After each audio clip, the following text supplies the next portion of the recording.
Nah, karena itu kemudian dibentuklah Zakon Kabinet. Tapi orang mengatakan, ini boro-boro Zakon Kabinet, ini kelihatannya second kabinet, kabinet second katanya. Kabinet barang bekas, ya kan? Itu satu. Assalamualaikum warahmatullahi wabarakatuh. Terima kasih sudah klik video ini. Lagi-lagi kita bahas tentang berita Indonesia kali ini lur ya. Setelah Bapak Prabowo dilantik menjadi seorang presiden dan juga Gibran Rakabuming Raka sebagai wakil presidennya, kali ini ada sebuah berita dari Indonesia Lawyer Club atau ILC. Bukan kabinet Zakon, tapi kabinet second alias barang second, barang bekas. Ada apa dengan kata-kata seperti ini untuk pemerintahan Prabowo yang baru ini? Yuk langsung aja kita saksikan beritanya sama-sama. Check it out. Oke. Zakon Kabinet ini sebenarnya istilah dalam pemerintahan presiden parlementer. Jadi Zakon itu maksudnya tidak lagi mempertimbangkan asal usul. Kan kita tahu bahwa yang namanya pemerintahan dalam sistem parlementer itu hanya bisa dibentuk kalau Anda menguasai mayoritas kursi. Untuk menguasai mayoritas kursi biasanya dikasih permen. Permennya itulah kementerian-kementerian itu. Menteri ini, jatah partai ini. Sehingga partai tersebut berkoalisi, maka terbentuklah kemudian mayoritas parlemen. Tetapi Zakon Kabinet itu adalah sesuatu yang tidak mempertimbangkan itu. Tetapi atas kesepakatan mereka juga. Udahlah, daripada kita ribut melulu, nggak pernah berhasil membentuk sebuah kabinet yang kuat, ya udah kita serahkan saja pada ahlinya. Keahlian kita ini kan cuma berdebat saja, ya kan? Ya benar. Nah, karena itu kemudian dibentuklah Zakon Kabinet. Tapi orang mengatakan, ini boro-boro Zakon Kabinet, ini kelihatannya second kabinet, kabinet second katanya. Kabinet barang bekas, ya kan? Itu satu. Kenapa barang bekas? Iya, kabinet barang bekas, bukan Zakon Kabinet, tapi kabinet second, barang bekas. Kenapa begitu? Karena setidaknya kalau kita bicara dari 48 menteri itu, menteri ya, hanya menteri saja, tidak setingkat menteri, ada 18 menteri yang diangkat di era Jokowi. 18 menteri. Oh, banyak itu juga ya. Banyak sekali. Persentasenya 30% lebih. Belum lagi orang-orang yang sebenarnya bahan bakunya juga orang Jokowi juga. Seperti Budi Gunawan misalnya, kan bahan bakunya orang Jokowi juga, dijadikan Menko Polkam. Dan lain-lain, jabatan-jabatan lain seperti Jaksa Agung, Kapolri misalnya, Badan Komunikasi Presiden, itu kan orang-orang yang diangkat pada era pemerintahan Jokowi. Maka kemudian orang bertanya, kok begitu besarnya pengaruh Jokowi terhadap Prabowo dalam membentuk kabinet ini? Bukankah dalam sistem pemerintahan presidensil yang aktual berkuasa itu adalah Prabowo Subianto? Saya nggak punya nafsu lagi mengkritik Jokowi, karena dia bukan lagi pemegang kekuasaan eksekutif dalam tata negara kita. Karena itu ngapain saya mengkritik Jokowi lagi? Saya akan kritik Prabowo-nya. Jadi kalau pengaruh Jokowi masih kuat, ya itu yang kita harus kritik Prabowo-nya. Kenapa pengaruh itu begitu kuat? Maka kita kan tidak bisa kemudian hanya berpikir soal hal yang sifatnya formalitas. Harus going into depth, ke dalam kan. Maka orang menyebut misalnya pertemuan makan malam. Dan terakhir adalah yang kicking itu adalah pertemuan Solo 13 Oktober. Maka dibilang apa istilahnya ya waktu itu ya? Perintah 13 Oktober. Wih, gila. Ada yang mengatakan lebih hebat, lebih berbahaya dibandingkan dekret 5 Juli 59. Karena dekret 5 Juli 59 itu dalam hukum ketatanegaraan Indonesia itu adalah ekstra konstitusional. Bagaimana mungkin membubarkan konstituante, membentuk MPRS, membentuk DPAS dan lain sebagainya. Dan itu kalau seandainya gagal Bung Karno pada waktu itu bisa masuk penjara dia. Karena dianggap melakukan pengkhianatan terhadap negara karena melanggar konstitusi yang eksis pada waktu itu.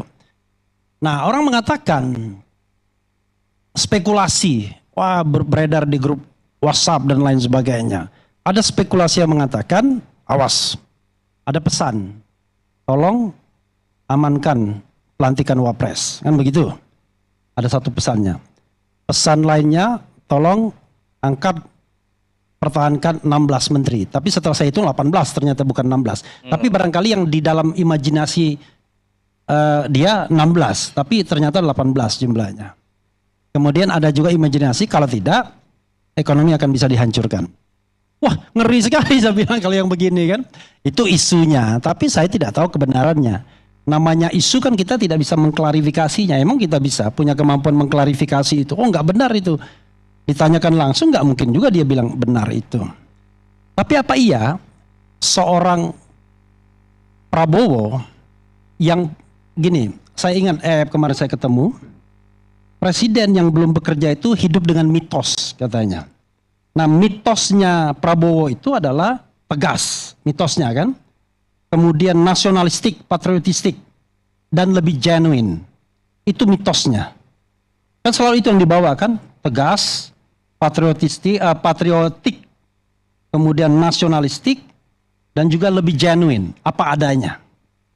Apa iya ya, seorang yang tegas, nasionalistik, patriotik, itu bisa diancam seperti itu, sehingga kemudian berubah. Tidak lagi membentuk zakon kabinet, tapi membentuk second kabinet. Oke.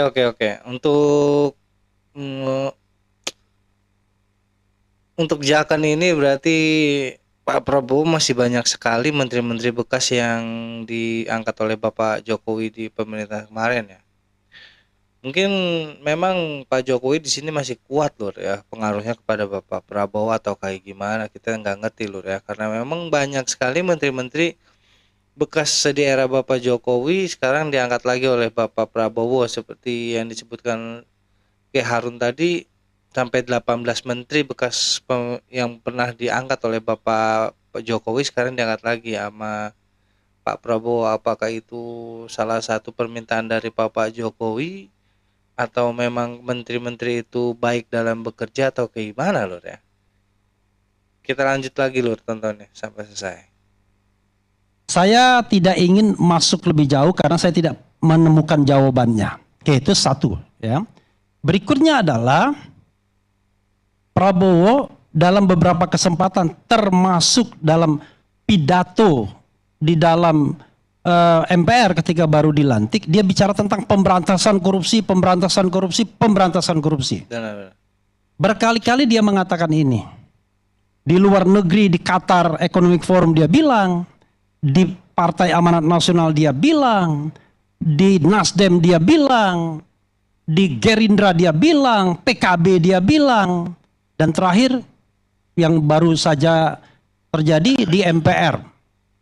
Dia bilang, saya menganggap Prabowo memiliki obsesi yang sangat besar untuk memberantas korupsi. Dan saya puji itu, senang sekali saya. Karena saya pada dasarnya memuji semua orang yang mau memberantas korupsi.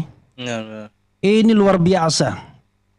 Cuma kemudian ketika... Bener loh ya, karena korupsi itu adalah musuh negara yang paling dahsyat loh ya. Yang bisa memiskinkan masyarakat Indonesia ya korupsi itu. Bikin kaya satu orang, tapi membuat susahnya ribuan orang atau jutaan orang bahkan ya. Kita lanjut. Kita kembali kepada realitasnya. Saya tidak menemukan, paling tidak pada beberapa hari ini ada konektivitasnya. Pertama, dia bikin kabinet yang gemuk sekali, yang punya potensi untuk abuse of power. Karena semua kekuatan politik dia ambil di situ. Yang menyakitkan menurut saya, dia rekrut orang-orang yang bermasalah. Udahlah kita frankly speaking, ya kan? Ada ketua umum partai yang digusur karena dianggap memiliki 11 sprindik yang bisa disiapkan. Ada menteri yang diisukan main ini, main itu, main tambang dan lain sebagainya. Ada menteri yang main hutan dulunya. Ada menteri yang main minyak goreng. Ada wakil menteri yang pernah mengundurkan diri karena terima gratifikasi.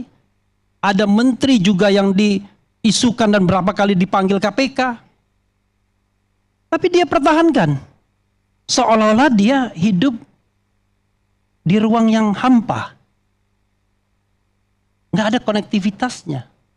Nah kalau ketiga lagi kita lihat, dia punya concern untuk memberantas kemiskinan. Dia bentuk yang namanya badan percepatan pengentasan kemiskinan.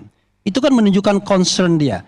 Saya lihat concernnya Prabowo memang soal pengentasan kemiskinan, meningkatkan kesejahteraan, dan pemberantasan korupsi. Nanti saya akan bilang demokrasi nggak ada concernnya. Saya lihat nggak ada. Betul ya. Jadi dari kesimpulan ini Bapak Prabowo tuh seperti hidup di orang baru tapi lingkungan lama gitu loh.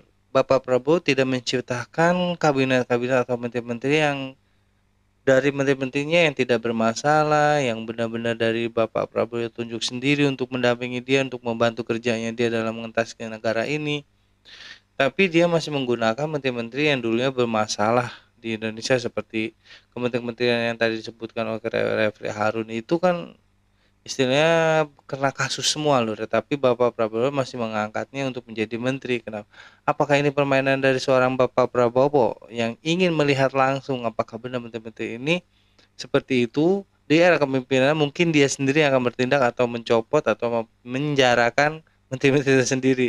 Itu wow alam lur, hanya waktu yang akan bisa menjawabnya. Oke, sekian reaction dari gua kali ini lur, kurang lebih gue minta maaf. Assalamualaikum warahmatullahi wabarakatuh.